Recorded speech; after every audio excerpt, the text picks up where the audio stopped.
Assalamualaikum warahmatullahi wabarakatuh. Perkenalkan, nama saya Stefani Vindi Morakan Melita dengan NIM 200900000014.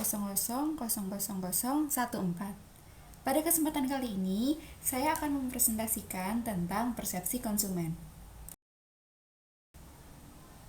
Presentasi kali ini kita memiliki 5 pembahasan. Yang pertama, kita akan membahas tentang pengertian persepsi konsumen. Selanjutnya kita juga akan membahas tentang faktor-faktor yang mempengaruhi persepsi konsumen. Ketiga, proses persepsi konsumen. Keempat, citra konsumen. Dan yang kelima, studi kasus. Pembahasan pertama adalah tentang pengertian persepsi konsumen. Pada pembahasan kali ini kita akan membahas tentang pengertian persepsi, pengertian konsumen, dan pengertian persepsi konsumen. Pengertian persepsi. Beberapa ahli menjelaskan tentang selanjutnya pengertian konsumen. Dalam Undang-Undang Nomor 8 Tahun 1999 dan juga Lembar Negara Nomor 42 pada tahun 1999 menjelaskan tentang perlindungan konsumen, menyebutkan bahwa pengertian konsumen adalah setiap orang pemakai barang dan jasa yang tersedia dalam masyarakat, baik bagi kepentingan sendiri, keluarga, orang lain, maupun makhluk hidup lain dan tidak untuk diperdagangkan. Selain itu, dijelaskan pula dalam undang-undang ini bahwa pengertian konsumen sesungguhnya dapat terbagi dalam 3 bagian. Yang pertama adalah konsumen dalam arti umum. Konsumen dalam arti umum yaitu pemakai, pengguna, atau pemanfaat barang dan jasa untuk tujuan tertentu. Yang kedua adalah konsumen antara. Konsumen antara yaitu pemakai, pengguna, atau pemanfaat barang dan jasa untuk diproduksi atau disebut dengan produsen, menjadi barang atau jasa lain, atau untuk memperdagangkannya atau disebut dengan distributor dengan tujuan komersial. Konsumen antara ini sama dengan pelaku usaha. Dan yang terakhir adalah konsumen akhir. Konsumen akhir yaitu pemakai, pengguna atau pemanfaat barang dan jasa untuk memenuhi kebutuhan diri sendiri, keluarga atau rumah tangga dan tidak untuk diperdagangkan kembali. Lalu kita masuk ke dalam pengertian persepsi konsumen. Menurut Coulter dan Keller, persepsi konsumen adalah proses di mana kita memilih, mengatur, dan menerjemahkan masukan informasi untuk menciptakan gambaran dunia yang berarti. Poin utamanya adalah bahwa persepsi tidak hanya tergantung pada rangsangan fisik, tetapi juga pada hubungannya terhadap bidang yang mengelilinginya. Dengan adanya itu semua, persepsi akan timbul. Intinya, seorang akan membeli dipengaruhi oleh persepsinya terhadap situasi yang dihadapinya. Sedangkan apa yang dipersepsikan seseorang dapat cukup berbeda dari kenyataan yang objektif. Peranan konsumen menurut Ciptovandi terdiri dari hal-hal berikut. Yang pertama ada user. User adalah orang yang benar-benar mengkonsumsi atau menggunakan produk atau mendapatkan manfaat dari produk atau jasa yang dibeli. Kemudian ada payer, yaitu orang yang mendanai atau membiayai pembelian. Dan yang terakhir ada buyer, yaitu orang yang berpartisipasi dalam pengadaan produk dari pasar. Pembahasan berikutnya atau yang kedua, kita akan membahas tentang faktor-faktor yang mempengaruhi persepsi konsumen. Faktor yang mempengaruhi persepsi konsumen secara garis besar dibagi menjadi 2, yaitu faktor internal dan faktor eksternal.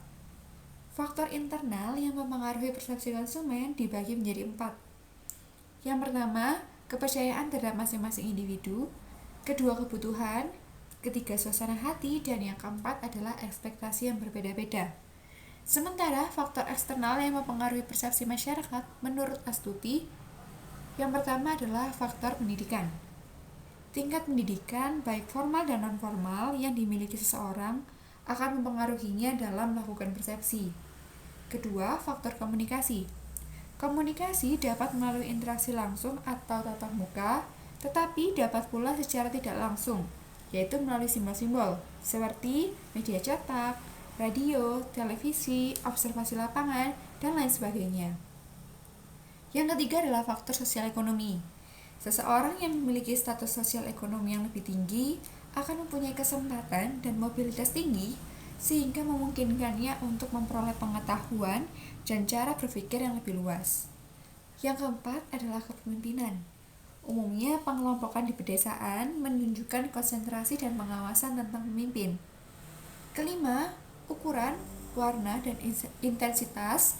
Dan yang keenam adalah segala sesuatu yang dapat dilihat oleh mata dan didengar oleh telinga.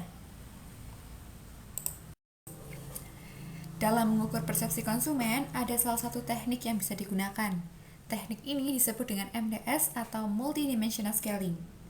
MDS atau Multidimensional Scaling adalah salah satu prosedur untuk memetakan persepsi para konsumen berdasarkan kemiripan secara visual dalam peta geometri. Peta geometri tersebut yang disebut dengan perceptual map. Berikut ini adalah salah satu gambar atau contoh yang bisa digunakan dalam perceptual map. Perceptual map sendiri merupakan penjabaran dari berbagai dimensi yang berhubungan atau suatu teknik kuantitatif yang dapat membantu pemasar untuk mempromosikan produk agar memperoleh kepercayaan dari konsumen terhadap merek dari produk yang mereka tawarkan. Selanjutnya yang ketiga, kita akan membahas tentang proses persepsi konsumen. Proses persepsi konsumen dibagi menjadi 3, yaitu exposure, attention, dan interpretation. Exposure adalah suatu proses penyerapan informasi mengenai suatu produk yang melibatkan panca indera konsumen. Yang kedua, attention adalah tahap di mana konsumen mengelola informasi yang telah ia dapatkan pada tahap sensasi.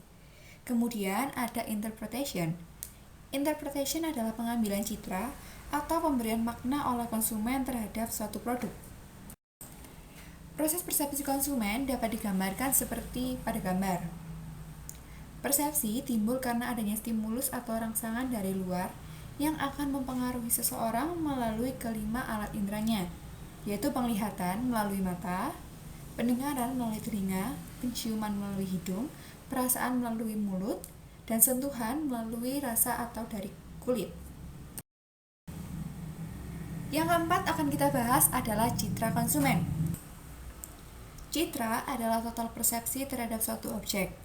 Dalam hal ini berkaitan dengan perusahaan dan produk serta merek, yang dibentuk dengan memproses informasi dari berbagai sumber di setiap waktu.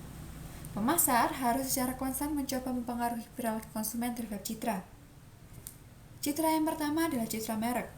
Citra merek merupakan representasi dari keseluruhan persepsi terhadap merek dan dibentuk dari informasi dan pengalaman pada masa lalu terhadap merek tersebut. Yang kedua adalah citra toko. Citra toko adalah kepribadian sebuah toko. Kepribadian atau citra toko akan menggambarkan apa yang dilihat dan dirasakan oleh konsumen terhadap toko tersebut. Dan yang ketiga, citra perusahaan. Menurut Siswanto, ada 3 jenis citra yang dapat ditonjolkan perusahaan, yaitu citra eksklusif, citra inovatif, dan citra murah meriah. Selanjutnya adalah komponen citra konsumen. Citra konsumen didasarkan oleh brand atau merek. Hal tersebut dikarenakan brand merupakan salah satu alat untuk menarik konsumen. Pembentukan citra merek sendiri dipengaruhi oleh beberapa faktor. Faktor yang pertama adalah kualitas dari produk yang dihasilkan. Semakin baik kualitas produk yang dijual, maka konsumen akan semakin besar memiliki minat untuk membeli kembali produk tersebut. Yang kedua adalah pelayanan yang disediakan. Kepuasan pelanggan tergantung pada pelayanan yang diberikan produsen kepada konsumen. Yang ketiga adalah kebijakan perusahaan. Kebijakan-kebijakan yang diambil oleh perusahaan akan membentuk nilai dan persepsi dari perusahaan tersebut. Keempat, reputasi perusahaan. Semakin baik reputasi yang dimiliki, maka citra atau image perusahaan tersebut juga akan semakin baik dan kuat. Dan yang kelima adalah kegiatan pemasaran perusahaan. Kegiatan pemasaran perusahaan berupa apa, bagaimana, kapan, di mana dan siapa yang akan menjadi target pemasaran dari perusahaan. Hal ini sangatlah penting karena hal tersebut dapat mempengaruhi kesuksesan sebuah perusahaan dalam membentuk citra image. Selanjutnya kita akan mulai membahas tentang studi kasus. Pada saat ini, banyak jenis olahan produk peternakan yang ada di Indonesia. Fried chicken merupakan salah satu makanan yang digemari masyarakat. Para pengusaha di bidang makanan, khususnya fried chicken ini, saling berlomba-lomba dalam hal variasi jenis produk, rasa, sajian hingga pelayanan yang ditawarkan.